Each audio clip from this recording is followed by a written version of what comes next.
तॾहिं दुस्के ऐं दस दे थो रोए रतो आब तां आयसि लुडराणे खऊं आकिला साण असबाब ऐं नंगो हुस नवाब पर काक मारे किस कापड़ी।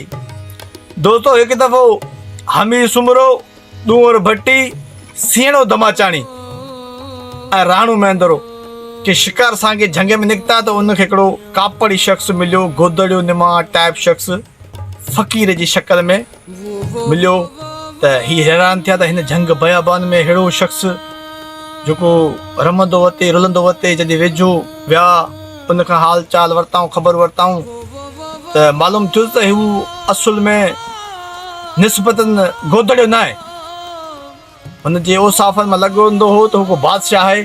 सॼो हुन मूंखां मुआवज़ो पुछां पोइ हुन जेको फ़क़ीर हो उन पंहिंजी सॼी रोदा दास्तान ॿुधाई त आऊं अवां जेको नवाब आहियां ऐं नंगो हुउसि नवाब पर काक मारे किस कापड़ी आऊं अवां नवाब हुउसि हाकिम हुउसि पर मूंखे कापड़ी कयो काक जे हुस्न। पोइ जॾहिं राणे महेंद्र हमीर सुमेर दूंवर भट्टी ऐं सीण दमाचाणी खे इहा सॼी मालूमात ऐं जी ख़बर पई त पोइ हिननि पह कयो त हाणे असीं इनशाला काक ॾे वेंदासीं ऐं जितां ही असांजो दोस्त नाकाम थी वरियो असीं पोइ मंज़िल माणींदासीं। पोइ ही पंहिंजो पैक कनि था ऐं वञनि था।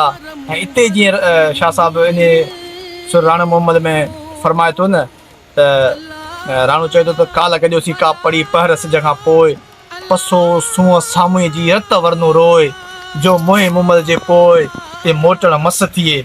बहरहाल पोइ ही वञनि था चार यार ऐं मुमल जे माड़ीअ में पोइ जेका वॾी अॻियां रोदा त उहा इनशा तव्हां असां अॻियां बयानु कंदासीं। उहा बि वॾी कहाणी पोइ राणो मुमल खे माणे थो।